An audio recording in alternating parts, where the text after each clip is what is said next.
बेटी को जहेज में कितना ही दे दिया हो, उसके बावजूद भी इंतकाल के वक्त बेटी का जितना हिस्सा बनता है वो देना पड़ेगा। जहेज की वजह से विरासत एग्जेम्प्ट नहीं हो जाती। विरासत जहेज में आपने जितना दिया ठीक है, बेटे पे भी तो खर्चा किया है, उसकी कॉलेज यूनिवर्सिटी बाकी खर्चे, उसकी भी शादी का खर्चा किया है। भाई ये नहीं कह सकता तुम्हें तो 20 तोले सोना दिया था शादी में, चलो भागो यहां से। भाई भागो नहीं, कुरान का फैसला है। मर गए अब्बा जी, बहन को देना पड़ेगा। घर बेच कर देना पड़ रहा है तो घर बेच कर देना पड़ेगा। अब उस भाई की बेगम बोलती है उसको कि हम इस घर में रहते हैं, किधर जाएंगे हम? भाई उस घर के अंदर 20 लाख रुपए तेरी बहन का है, अगर तू कैश नहीं दे सकता तो घर बेचना पड़ेगा, किराए में रहो जाकर। लेकिन ये इजाजत तो नहीं है कि मैं बहन के 20 लाख रुपए पर कब्जा कर लूं सिर्फ इसलिए कि मैं अपनी ओन घर की छत में रहना चाहता हूं।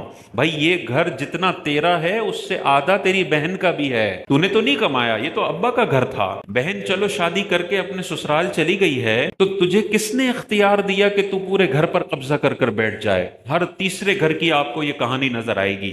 अब्बा का इंतकाल हुआ, बेटा उसी घर में रह रहा है, अब वो बेचारा कंगाल है, उसके पास पैसे नहीं है, तो 15-15 साल से बहन का हिस्सा दबाया हुआ है। बहन मांगती है कि भाई मुझे दो, मेरे बच्चों का मुस्तकबिल है, मैं कैसे जिंदगी गुजारूं? लेकिन ये कहता है मैं क्या करूं, मैं घर कैसे बेचूं? बेचना पड़ेगा, फर्ज है बेचना। तेरा घर नहीं है, तेरे अब्बा का है, और तेरे अब्बा की जायदाद में तेरी बहन का भी हिस्सा है। तू पूरा कब्जा नहीं कर सकता। अगर कब्जा कर रहा है, इस छत के नीचे जितने अरसे ये रहेगा, हर वक्त इसके नामाए अमाल में गुनाहे कबीरा लिखा जाएगा कि इस घर में ये नाजायज कब्जा करने वाला है।